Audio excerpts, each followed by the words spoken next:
In our previous lecture, we explained that any scientific investigation starts with a solvable problem.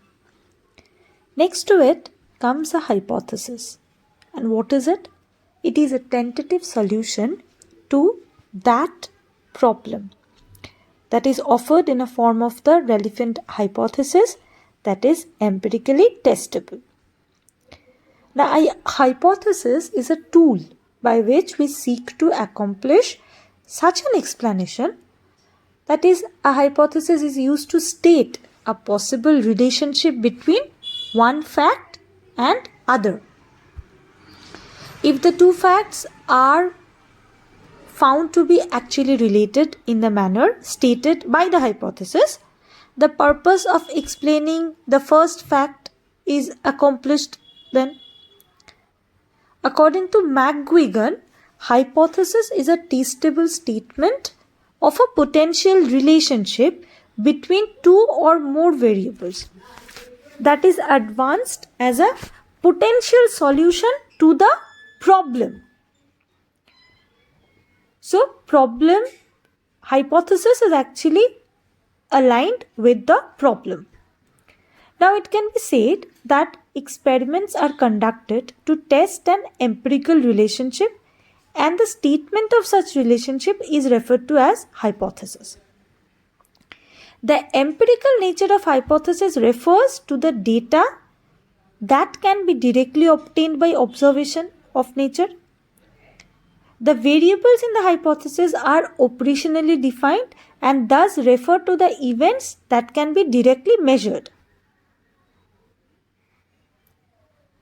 Well, hypothesis statements are of three kinds. It can be analytic, it can be contradictory, or it can be synthetic, depending on the possible truth values. By the truth value, it is meant that whether the statement is true or false. Analytic statement is a statement that is always true. For example, the boy lives in Kolkata, or the boy does not live in Kolkata. This statement is necessarily true because no other possibility exists. A contradictory statement, it is also sometimes called a self-contradicting, logically false statement. So what happens is this is the one that always assumes a truth value for the way in which it is constructed. Like if a statement is constructed in a negation of an analytic statement, is obviously a contradictory statement. It is false that the boy lives in Kolkata, or he does not live in Kolkata, being an example, because such a statement such statements negates all logical possibility and says that these possibilities are false. It is actually negating all the possibilities that can be true, like the boy does not live in Kolkata. Okay. A synthetic statement that is neither analytic nor contradictory, it might be either true or false. So what can be the example of this? The boy lives in Kolkata can either be true or false. A hypothesis basically can be synthetic statement. That means it can be tested. It is neither true nor false. It is just a statement, the boy lives in Kolkata. Now this statement is left for the researcher to find out whether this boy lives in Kolkata or not. So the road for its confirmation and its negation is open to the researcher. So this statement can be true or false. And in this way, any hypothesis should be a synthetic statement. Next is the characteristics of hypothesis. This is very easy and it is generally provided in every book. So in a nutshell, I'll just say it must be clear and precise. The hypothesis must be testable. It must clearly express the relationship between the variables. The hypothesis must be specific and limited in scope. It must be simple. It must use simple language so that it could be comprehended very easily. Then it must be consistent and derived from the known facts. Then hypothesis must be amenable to testing within a stipulated or reasonable period of time. And lastly, it must explain what it actually wants to explain, that can be empirically tested.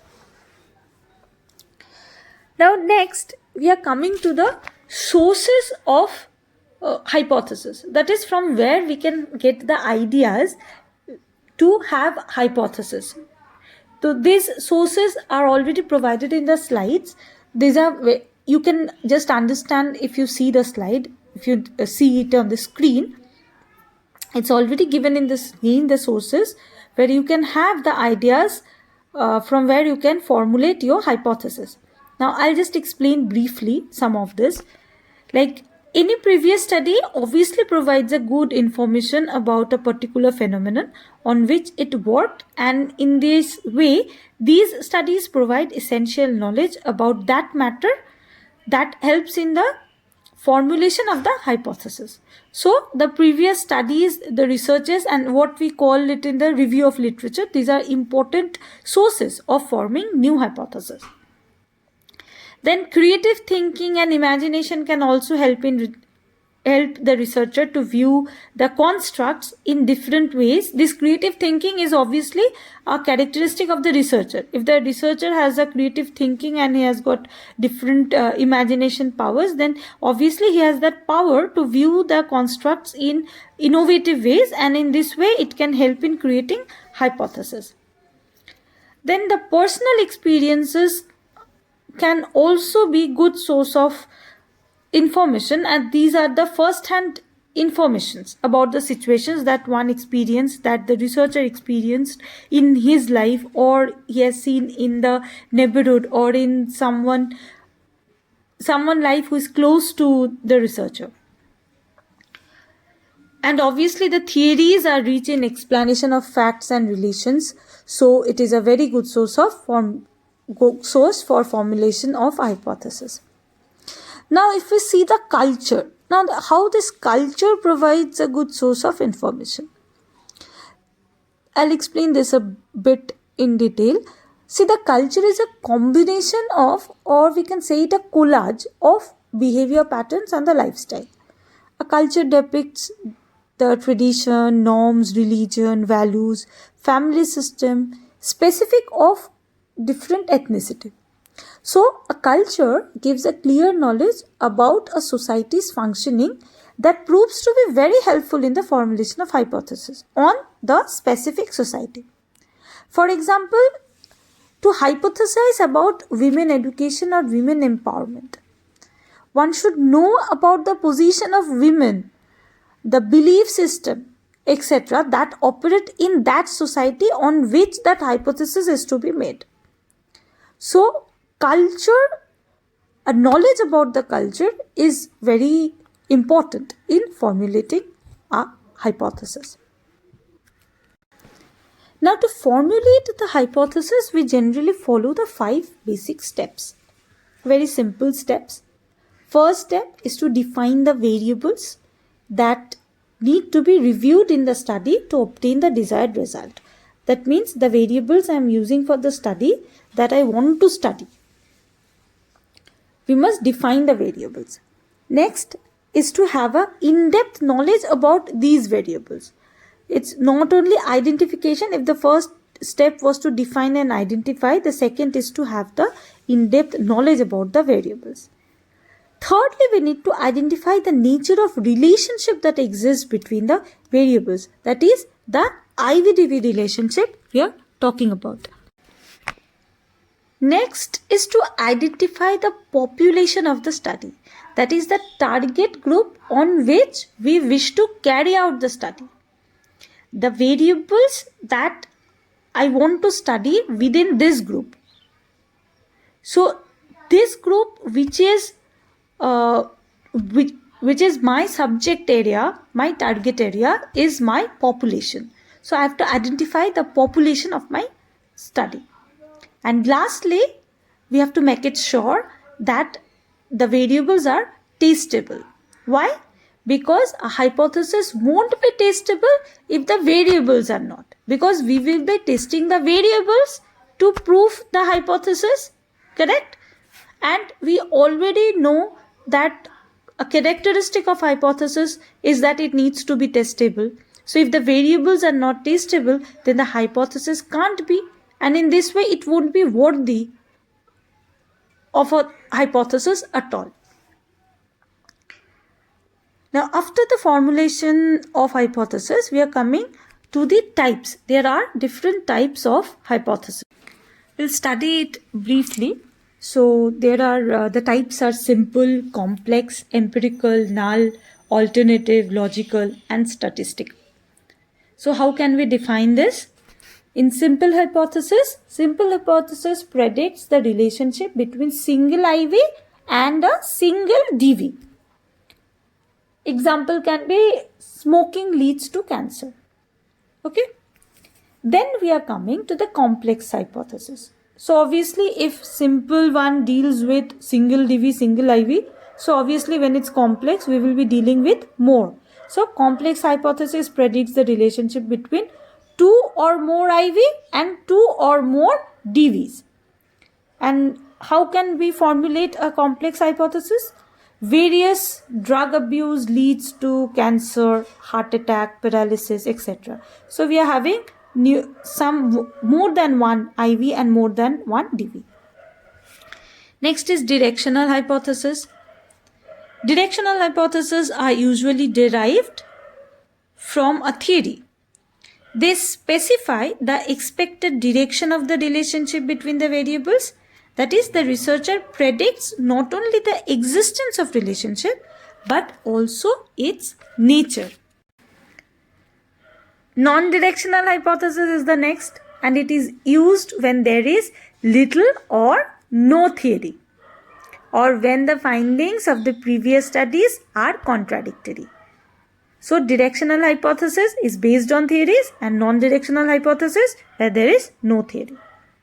Non-directional hypothesis may imply impartiality, and it does not stipulate the direction of the relationship. Next, associative hypothesis propose relationship between variables. When one variable changes, the other variable also changes. So they propose a relationship pattern between the variable. It never predicts the cause and effect relationship. It only implies that change of one variable is associated with the change in the other. That means if one variable changes, the other will also change. Like if the height changes, the weight will also change. They only imply the relationship, but this is not the cause and effect relationship, that because of height the weight is changing. No. If the height changes, the weight is changing.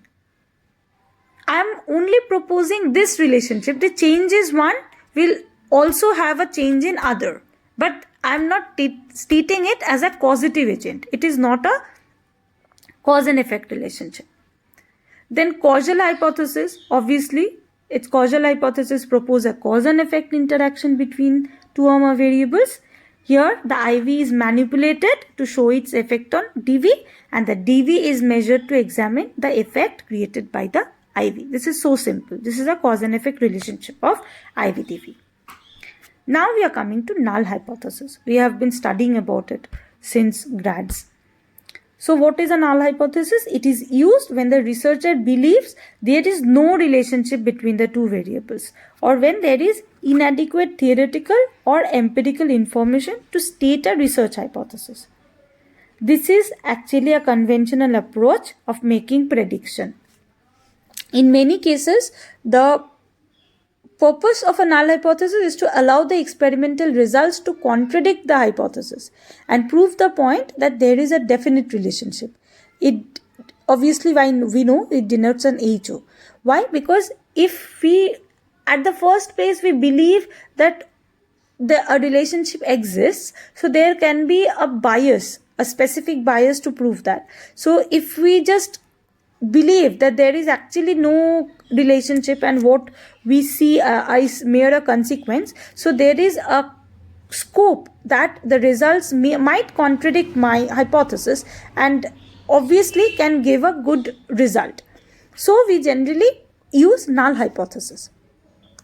Alternative hypothesis is obviously opposite of null hypothesis. If null hypothesis is a no hypothesis, then our alternative hypothesis is a yes hypothesis.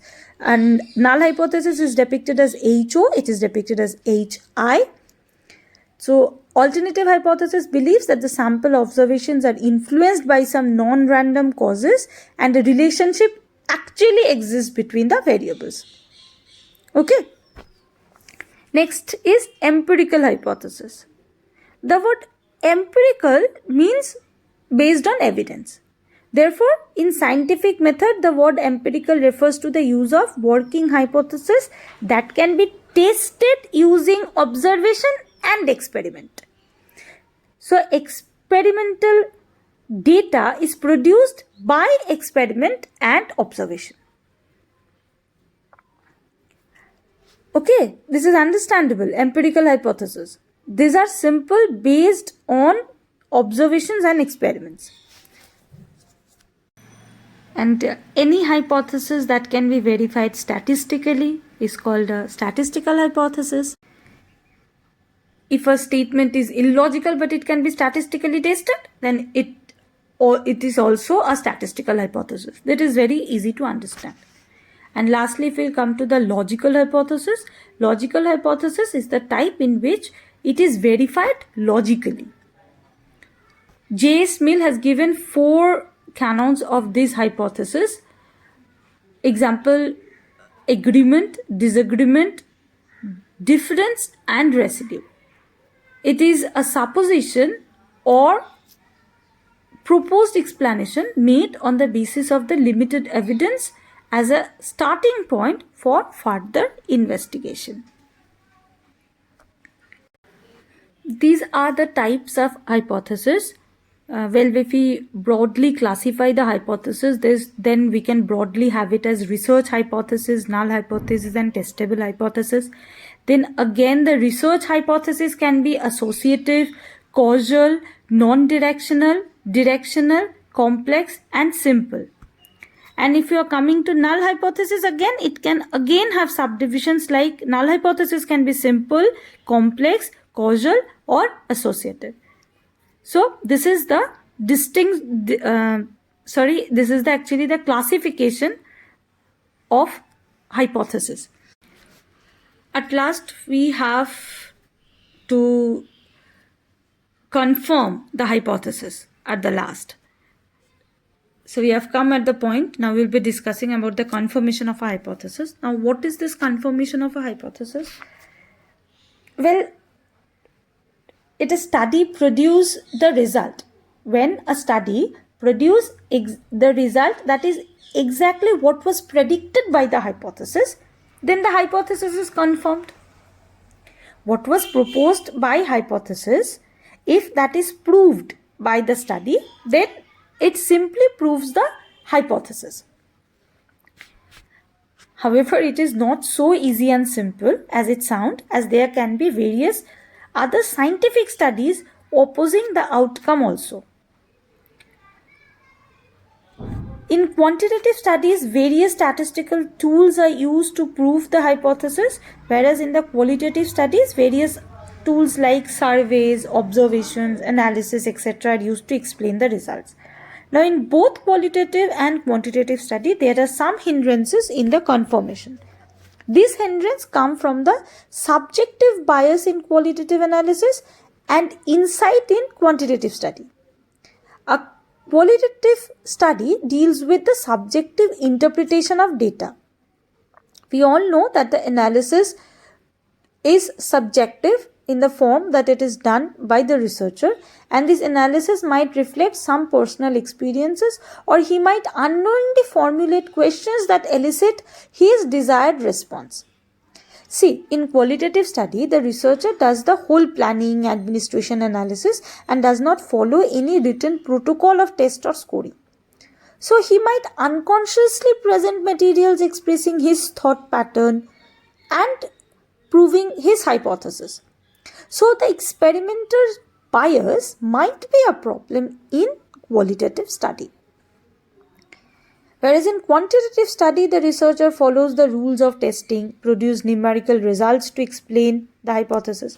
So the result is merely showing the type of relationship, but not giving the clear picture about the nature or how this relationship is shaped and how this relationship is established, because we are not going beyond the numerical values. Quantitative study only explains the results in terms of its numerical value, but does not go beyond in explaining the true nature of the result. Okay, so this obviously is a problem in confirmation of hypothesis in case of the quantitative study.